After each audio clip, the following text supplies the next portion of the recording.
Amen.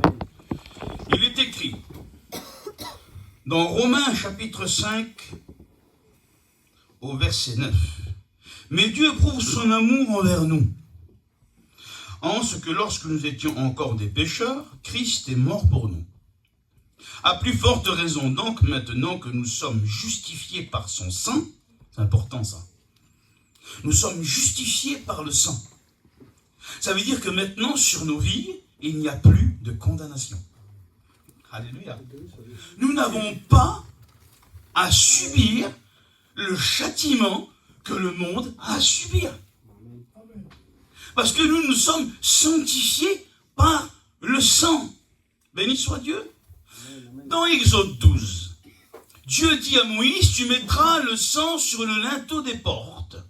Leur maison était sanctifiée par le sang. La mort ne les a pas touchés. Le fléau ne les a pas touchés. Et nous sommes la maison sur lesquelles les linteaux de porte sont loin du sang de l'agneau. Amen. Amen. Béni soit Dieu. Alors regardez qu'est-ce qu'il est écrit. À plus forte raison donc, maintenant que nous sommes justifiés par son sang, serons-nous sauvés par lui de la colère à venir. Et le texte original dit du feu qui viendra. Oui, du feu qui viendra. Et là, il est parlé de la colère. C'est quoi la colère? Il parlait du jour de la colère de l'Éternel. Ça embrasse tout l'Ancien Testament. C'est l'enseignement des apôtres. Et là, ça nous ramène à la 70e semaine de Daniel, qui est le septennat de l'Antichrist. C'est la grande tribulation. La grande tribulation. Il est écrit dans Apocalypse 3, verset 10. Parce que tu as gardé la parole de la persévérance en moi. Alléluia. Parce que, après avoir été sanctifié par le sang, maintenant il faut rester dans l'obéissance derrière le sang. Il faut se sanctifier nous-mêmes. Alléluia. Parce que le sang garde sa force par l'obéissance. Exode 12. Dieu dit, tu mettras du sang sur le linteau des portes. Puis quand le sang de l'agneau sera sur le linteau des portes, alors vous mangerez l'agneau dans vos portes jusqu'aux entrailles. Avec le bâton dans les mains, avec la ceinture autour des reins, avec les chaussures aux pieds. Et vous le mangerez à la hâte. Parce qu'il y a un départ. Et vous croyez que Jésus revient? Amen. Oui, le Seigneur revient. On doit marcher à la hâte, vivant pour le Seigneur. On n'a plus le temps de s'arrêter vers le monde. On part bientôt. Les gens doivent voir autour de nous. Notre vie doit prouver que Christ revient. Nous devons avoir la ceinture au rein, un bâton dans les mains, les chaussures aux pieds, notre vie, notre marche, notre vérité, la croix dans nos mains doit prouver que le Christ revient. Les gens doivent dire, mais où tu vas? Je m'en vais au ciel. Amen. J'ai un départ. L'agneau est immolé dans ma maison. Le sang est sur le linteau des portes. Je quitte l'Égypte. Je m'en vais à Canaan. Amen. Alléluia. Si vous entrez à cette époque-là dans la maison d'un Hébreu, eh bien, vous aurez posé cette question, mais où allez-vous? Vous êtes en train de manger, vous êtes debout, vous avez une ceinture, vous avez les pieds, les chaussures sains, les reins sains, un bâton à la main, mais vous allez où? Vous partez? Oui, on part. Parce qu'après cette Pâque-là, parce que la Pâque a été immolée, c'est la promesse d'un départ. C'est la promesse d'un départ. Notre vie doit prouver que le Christ revient. Béni soit le Seigneur. Donc, il faut rester derrière le sang, dans l'obéissance. Parce qu'après avoir été introduit sur le petit chemin par le sang, parce qu'il n'y a que le sang qui nous sauve. C'est le sang du Christ qui nous introduit sur le petit chemin. Mais après, il faut respecter les règles du petit chemin pour aller jusqu'aux portes de la ville. Amen. Et ça s'appelle la sanctification, Amen. Sans laquelle personne ne verra le Seigneur. Amen. Alléluia. Notre sanctification à nous propres ne nous sauve pas. Ce qui nous sauve, c'est le sang. Amen. Alléluia. Le sang du Christ répandu à la croix vient effacer notre péché et justifier notre vie et nous donner la sainteté. C'est le sang, c'est la part de Dieu qui nous sauve. Mais ensuite, notre sanctification ne nous sauve pas, mais elle nous aide à rester sauvés. Amen. Alléluia. Nous devons rester sanctifiés derrière le sang. Béni soit Dieu. Et c'est pour ça qu'il est écrit dans Apocalypse 3:10, parce que tu as gardé la parole de la persévérance en moi, alors je te garderai hors de l'heure qui doit venir sur le monde. Et là, nous allons rentrer dans un mot, j'aimerais, d'une simplicité olympique avec vous. Il faut qu'un enfant comprenne ce soir, vous comprenez? Mais il y a des points dans lesquels on doit rentrer. Il y a des choses qu'on doit expliquer. Béni soit le Seigneur. Et je vous invite, quand vous rentrez chez vous, celui qui sait lire la parole, celui lisez la Bible. Alléluia. Lisez la Bible. Prenez les points, prenez les textes et lisez la parole de Dieu. Ce texte, il est écrit, parce que tu as gardé la parole de la persévérance en moi, je te garderai hors de l'heure. Ou le texte, il dit, je te garderai de la tentation qui doit venir sur le monde entier. Et là, le texte grec nous dit, hek. Ça veut dire quoi, le mot hek? Le mot hek, dans le texte grec, veut dire irréfutablement, sans contestation possible, en dehors, au-dessus, extirpé au-dessus d'eux. Ça veut dire que c'est pas dedans que Dieu nous garde, c'est en dehors que Dieu nous garde. Ek arpatso. C'est comme un aigle qui vient attraper une proie, vous savez, ça signifie ça dans le grec, qui vient comme ça, qui fond sur sa proie, qu'il la prend et qu'il l'enlève. Parce qu'avant qu'un autre rapace vienne.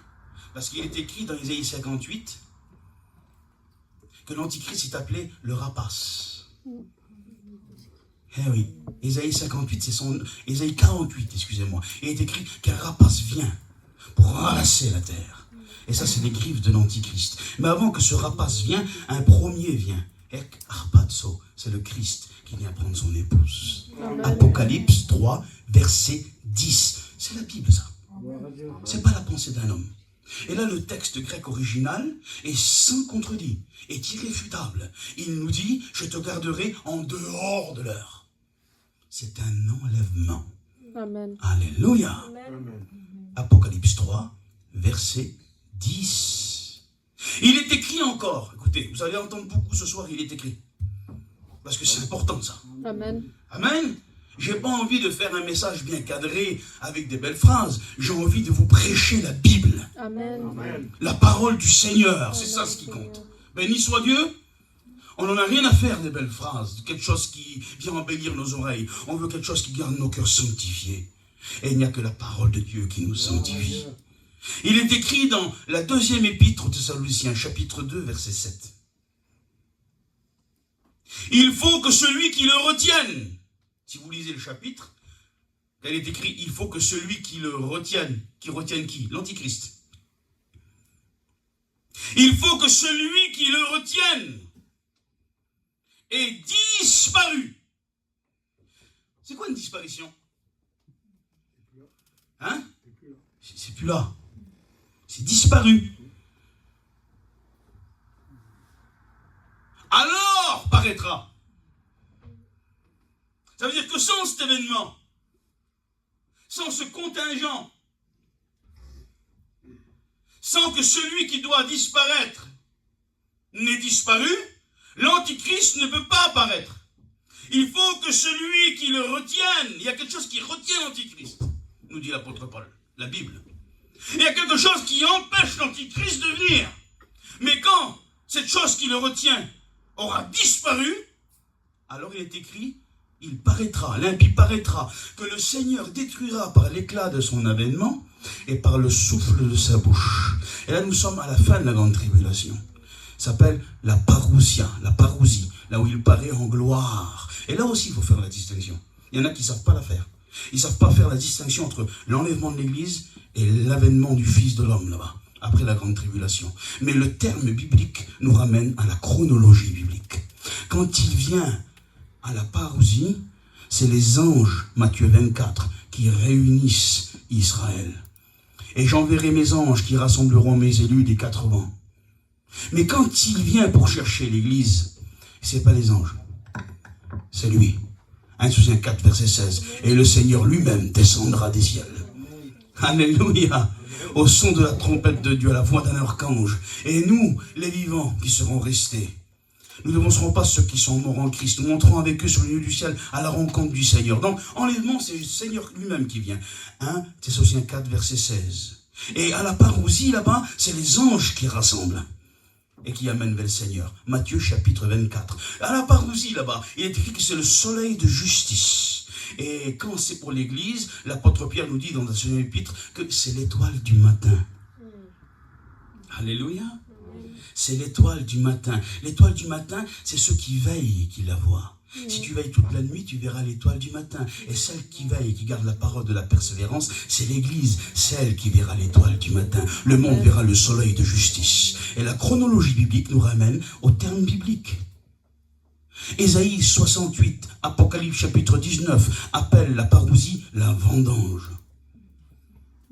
Il est écrit qu'il vient dans la cuve ardente de la colère de Dieu, fouler les nations comme on foule le raisin dans la vallée de Josaphat. Mais pour nous, il est écrit que c'est la moisson. Il vient amasser le bon blé pour l'amasser et non pour le fouler. Amen. Et là, c'est le terme biblique qui nous ramène à la chronologie biblique. Alléluia. Le Cantique des Cantiques nous dit au chapitre 5, « Ô mon bien-aimé, je t'ai vu arriver et tes cheveux étaient pleins de la rosée du matin. » Ah, l'apôtre Pierre dit, jusqu'à ce que l'étoile du matin se lève dans nos cœurs. De Pierre 2, verset 2. L'étoile du matin, la rosée sur ses cheveux. Celui qui voit la rosée, celui qui voit l'étoile du matin, c'est celui qui veille et qui brille. Amen.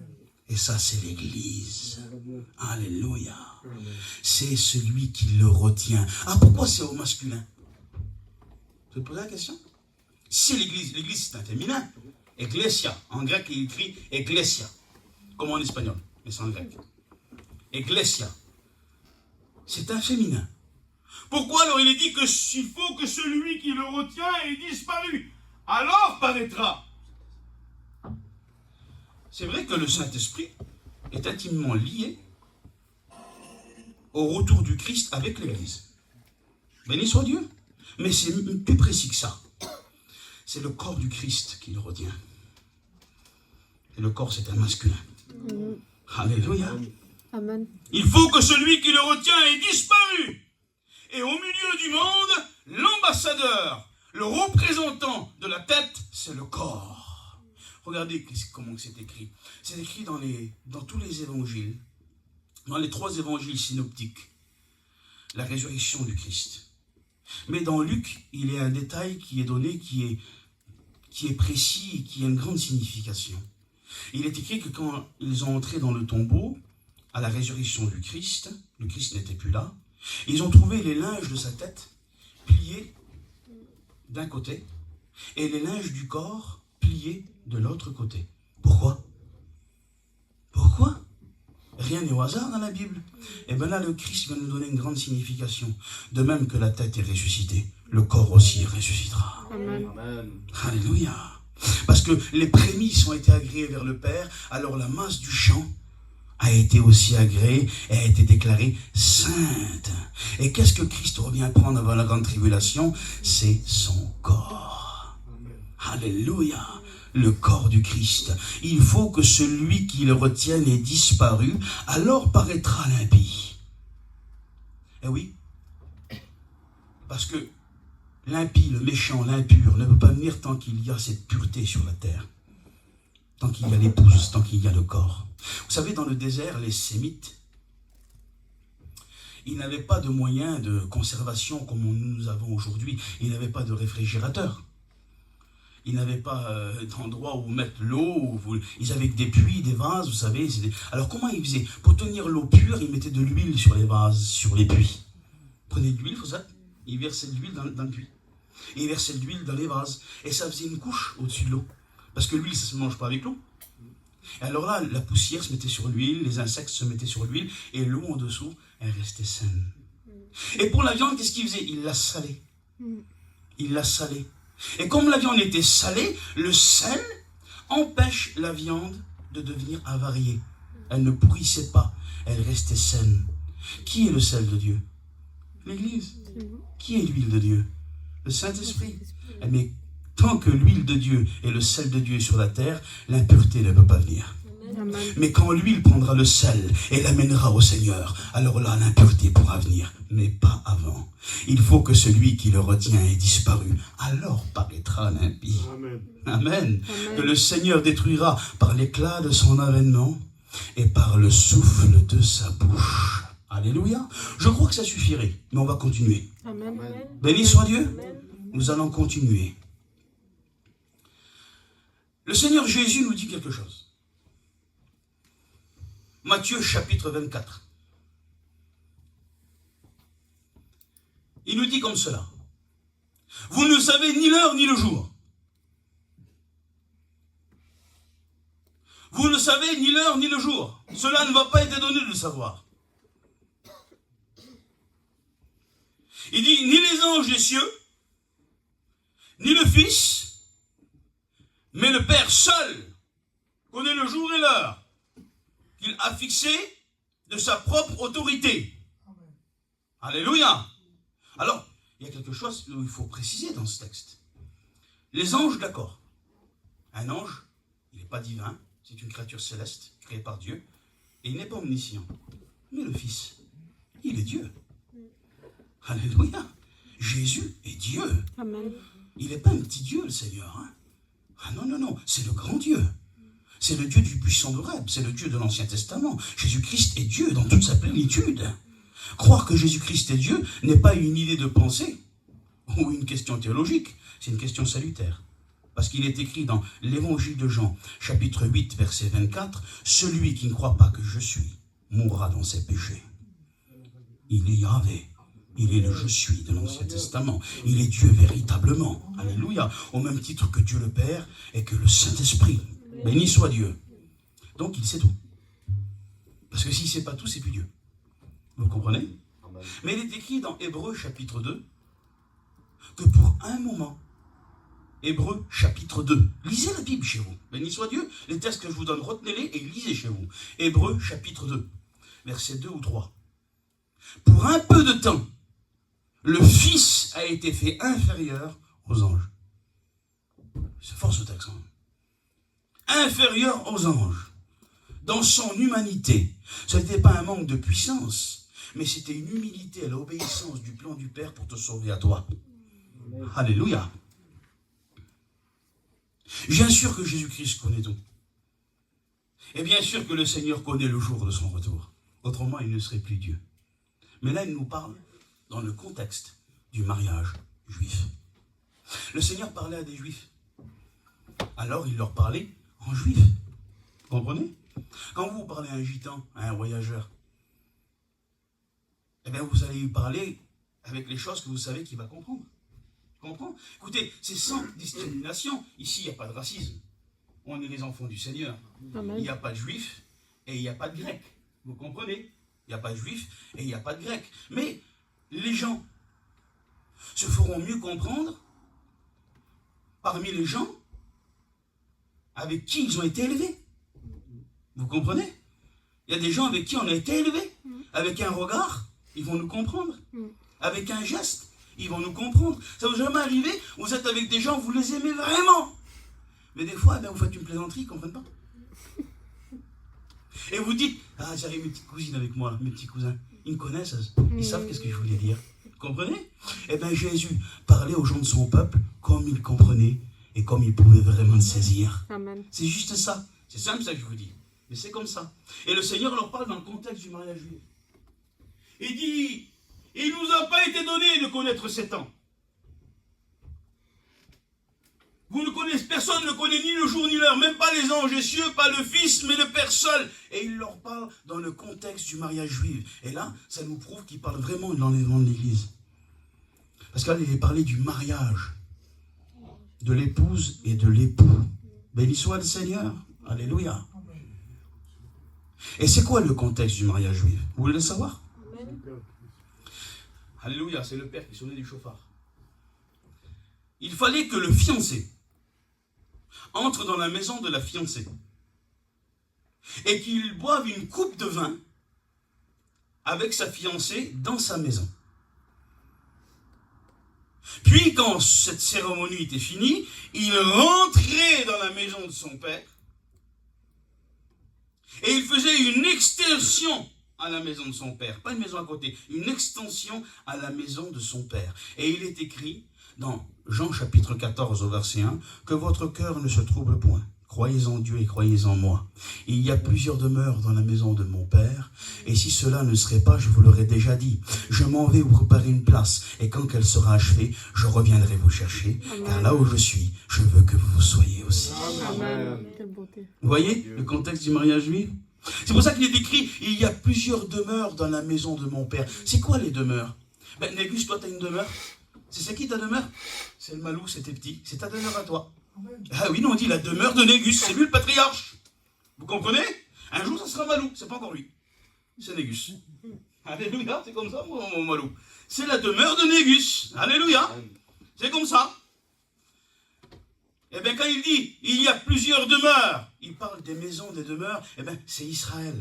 Vous comprenez? Et là, à la croix, le Seigneur, eh bien, et ça, à travers sa résurrection, crée une autre demeure, et c'est l'Église. C'est l'extension qui est faite à la maison de Dieu, qui rentre dans l'alliance, dans la promesse, vous comprenez? C'est l'Église. Il est venu sur la terre, et il a partagé dans la maison de l'épouse, la terre, la première coupe. Matthieu 26, 26. Il est venu sur la terre, et il a partagé la coupe de la Pâque dans notre maison, sur la terre. Puis il est reparti faire l'extension. Puis quand le père du fiancé apercevait que l'extension était finie et qu'elle pouvait recevoir la fiancée, il ne disait rien au fils. C'est pour ça qu'il dit ni le fils. Il sortait dehors et il sonnait du chauffard. Et là, le fils entendait le son du chauffard, car le Seigneur lui-même a un signal donné au son de la trompette de Dieu. Dieu. Le Seigneur lui-même, là c'est le Père et le Fils, le Seigneur lui-même descendra des cieux. Et quand le Père sonnait du chauffard, le Fils là entendait le son et il sortait de sa chambre, il s'élançait. Et il allait jusqu'à la maison de la fiancée. Il la prenait, il la ramenait dans la maison de son Père et il buvait une nouvelle coupe de vin avec elle devant son Père. Et le mariage était scellé. Matthieu 26, 26. Je ne boirai plus désormais de ce fruit de la vigne, jusqu'à ce que j'en boive avec vous du nouveau dans le royaume de mon Père. Amen. Vous voyez? C'est ça? Vous comprenez? Est-ce que vous dites Amen? Amen. Si vous ne comprenez pas, dites-nous, on explique. Béni soit le Seigneur. On est ensemble ce soir, on va être simple. On a trop grandi, redonnons des enfants. Vous êtes d'accord? Quand on est des petits, je n'ai pas compris, on vous explique, c'est pas grave ça. Vous comprenez? Il faut être des petits. On n'est pas grand. On dépend du Père. Alléluia. Donc c'est vraiment le contexte du mariage juif là. Donc Jésus vient dire, vous voyez que Jésus c'est ce qu'il dit? Moi je me trompe. Et comme une fois je me suis trompé. Vous savez qu'il n'y a que l'orgueilleux qui ne voit pas son orgueil. Un homme humble, il sait voir son orgueil, il s'en repent. Ça m'a déjà arrivé de prêcher, de relire la Bible, et de dire Seigneur, je m'avais trompé.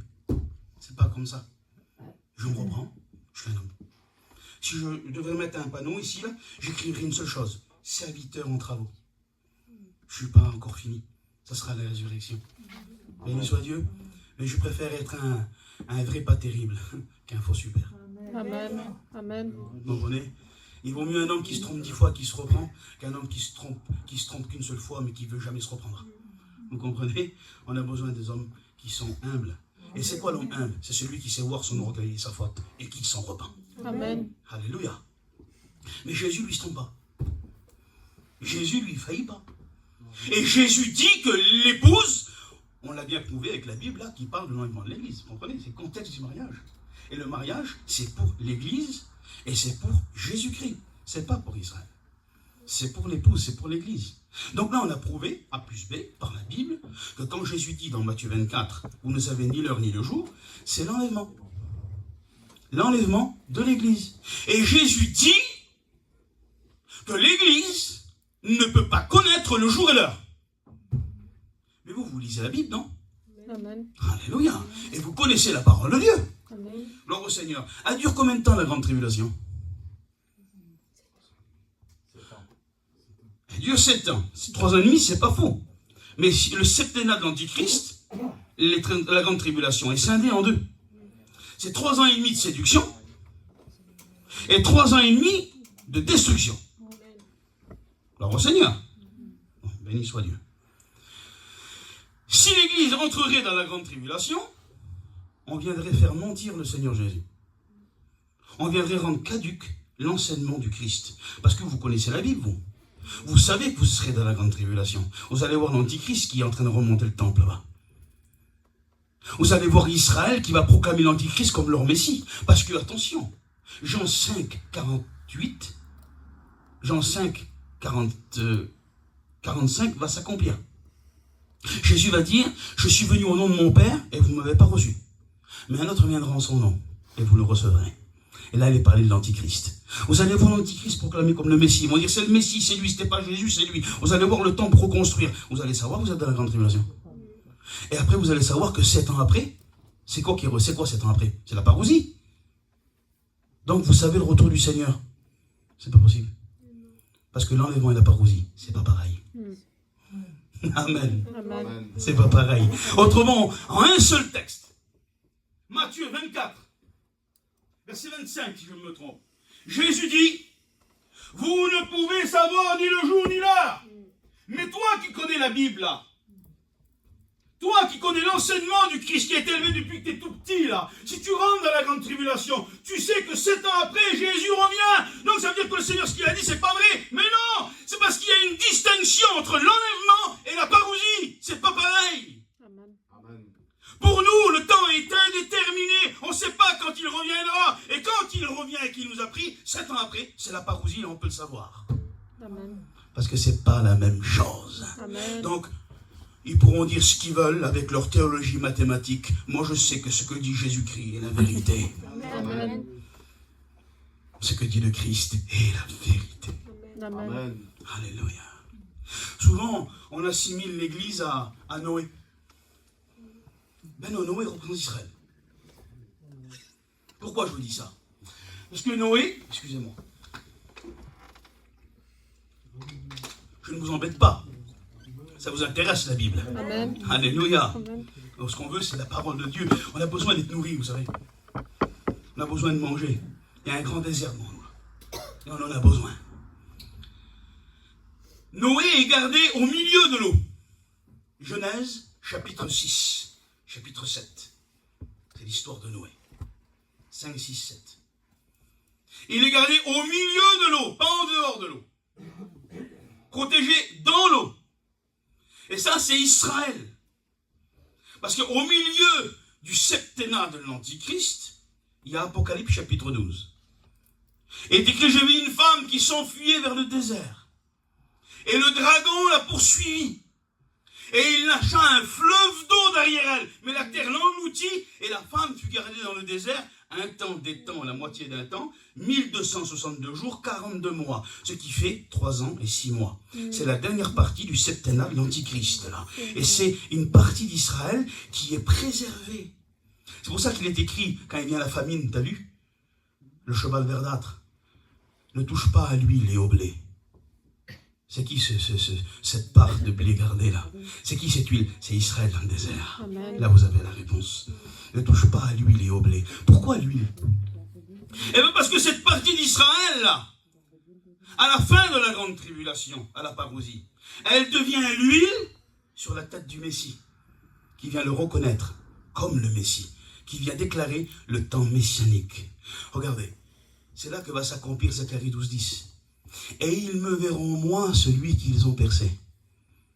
Et pleureront sur moi comme un fils premier-né. Et reconnaîtront que Jésus est le Fils de Dieu. Amen.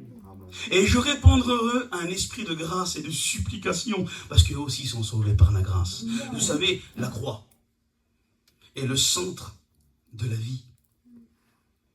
Pour toutes les vérités de la foi, judaïsme, christianisme et messianisme. Pour ceux qui espéraient, qui espèrent et qui espéreront. Il n'y a pas de salut et ni de résurrection en dehors de la mort et de la résurrection de Jésus-Christ. Amen. Et il nous est écrit dans Zacharie 12, 10 qu'eux aussi sont sauvés par l'esprit de la grâce en voyant quoi? Les marques de la croix. Les marques de la grâce. Ils diront, le Jésus des chrétiens, c'était notre Messie. Et ils le reconnaîtront. Amen, Seigneur. Dans la Genèse, il est écrit que Jacob va monter à Padam Aram, dans la maison de son oncle Laban, pour aller prendre une femme. Et là, chemin faisant, il est écrit qu'il fut saisi par les ténèbres, par la nuit, et là, il va voir une pierre, et il va se coucher sur cette pierre. Pour Jacob, cette pierre, mon cousin, c'était une pierre parmi les pierres. Elle ne se distinguait en rien. Et aujourd'hui, Jésus, pour les Juifs, c'est un prophète parmi les prophètes. Un grand rabbin parmi les grands rabbins, un homme philosophique, un grand sage qui a eu, mais certainement pas de Messie. Pour eux, c'est une pierre parmi les pierres. Mais la Bible nous dit que la pierre qu'ont rejetée les hommes est devenue la principale de l'angle. Alléluia. Et il est écrit dans Daniel chapitre 9, « Je vis une pierre se détacher sans l'aide d'aucune main, qui venait frapper les pieds de la statue, le royaume de l'Antichrist. Et elle devint comme une balle au vent. Et cette pierre devient une montagne qui remplit toute la terre. Et son règne n'eut plus de fin. » Et ça, c'est le Christ quand il reviendra. Amen. Jacob, quand il se couche sur cette pierre, c'est une pierre parmi les pierres. Elle se distingue en rien du tout. Mais Jacob va avoir un songe. Il va voir une échelle qui montait de la terre jusqu'au ciel, et les anges de Dieu montaient et descendre sur cette échelle. Quand il va se réveiller, cette pierre-là va être particulière pour lui. Il est écrit qu'il va la relever, et qu'il va dire « L'Éternel est dans ce lieu, et je ne le savais pas. » Et il va appeler ce lieu Bethel, maison de Dieu. Et il est écrit qu'il va prendre de l'huile. Vous savez, Jacob, il était en exil. Il traversait un désert. Tous les vivres qu'il avait sur lui étaient importants. Donc le peu d'huile qu'il avait là, il mangeait avec. Le peu de blé qu'il avait, il faisait un peu de pain. Vous comprenez? Il n'avait peut-être pas beaucoup d'huile, il ne pouvait pas tout transporter. Eh bien, il prend quand même de ce qu'il avait pour vivre, pour vous faire voir comment c'était important pour lui. Il prend tout ce qu'il a, et il est écrit qu'il va oindre la pierre. Il va verser de l'huile sur la pierre. Et dans l'hébreu, il est écrit qu'il va à Mashiach, la pierre, le nom du Messie. Elle va devenir particulière. Et aujourd'hui, Jésus est une pierre parmi les pierres pour les Juifs. Un prophète parmi les prophètes. Mais à la fin de la grande tribulation, quand ils auront été gardés au milieu comme Noé, à travers de l'eau, de la destruction, de la tentation, ils vont sortir. Et là, la pierre du Messie va se relever dans leur cœur. Ils vont devenir l'huile sur la tête du Messie et reprendre leur place en tant que témoins et prêtres des nations dans le millénium de paix. Donc, eux, c'est Noé. Gardés au milieu de l'eau. Et quand ils sortent, ils accomplissent Zacharie 12:10. Ils deviennent l'huile sur la tête du Messie. C'est pour ça qu'il est écrit, ne touche pas au blé, et ne touche pas à l'huile. C'est Israël gardé dans le désert. Mais nous, on n'est pas Noé. Nous, on est Enoch. Vous connaissez Enoch, le patriarche? Amen. Eh oui. Eh bien, Enoch, lui, il a vécu avant Noé. Il n'a pas vu le déluge. Qu'est-ce qui est écrit au sujet d'Enoch? C'est très simple. Il est écrit, Enoch marcha avec l'Éternel par la foi. Il plut à Dieu. Puis il fut pris. Et il ne fut plus. Et ça s'arrête. Nous, on est Enoch. Amen. On marche par la foi, on sera enlevé.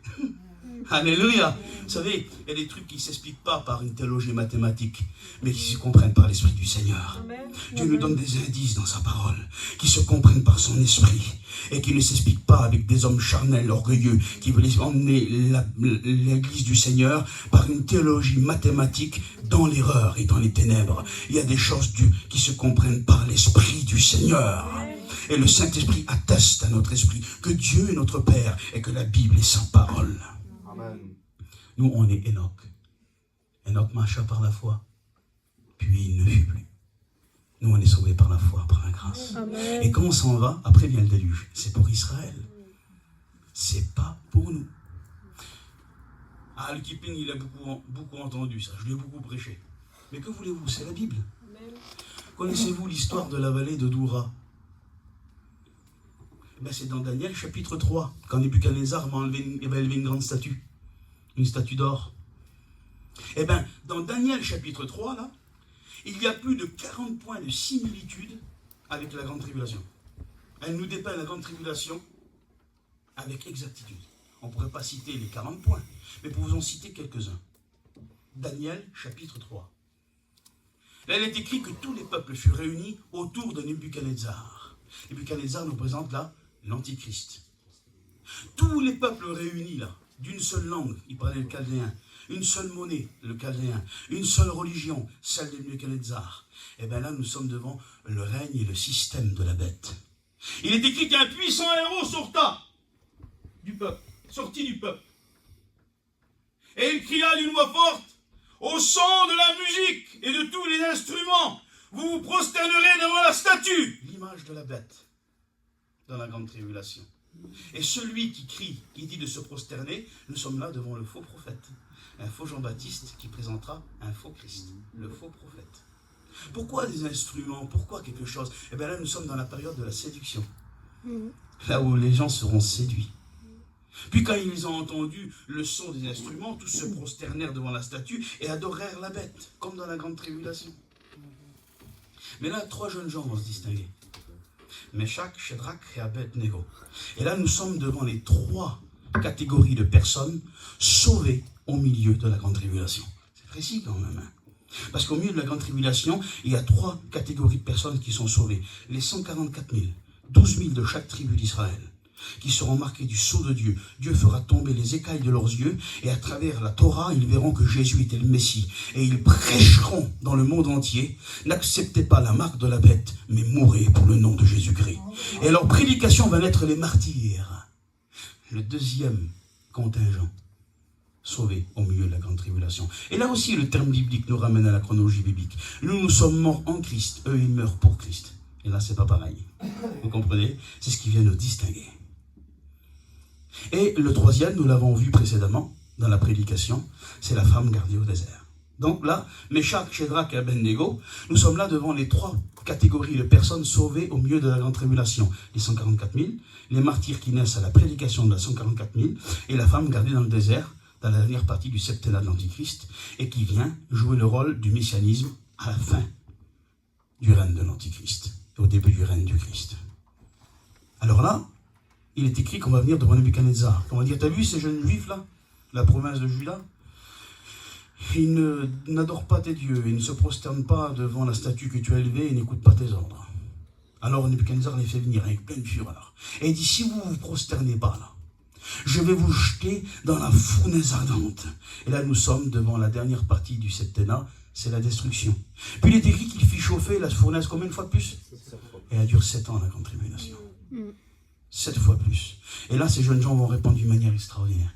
Ils vont dire, sache, ô roi, que nous n'adorerons pas tes dieux, que nous ne nous prosternerons pas devant la statue. Et même si tu nous jettes dans la fournaise, le Dieu que nous servons peut nous en délivrer. Amen. Alléluia, peut nous en délivrer. Là, il est parlé du feu, mais l'Église sanctifiée, nous l'avons vu, Romains 5, 9, sera sauvée du feu. Amen. Apocalypse 3 dit, hors de l'heure de la tentation. Nous ne serons pas tentés de ces choses. Nous ne le verrons pas parce que nous avons reçu la lumière. Nous avons reçu l'amour de la vérité. Puis ces jeunes gens-là ne se prosternent pas. On les prend et les jette dans la fournaise. C'était tellement chauffé fort que ceux qui vont les jeter vont mourir. Puis, quelques instants vont passer, et puis Nebuchadnezzar va regarder au milieu de la fournaise, il va dire, n'ai-je pas acheté 3 hommes?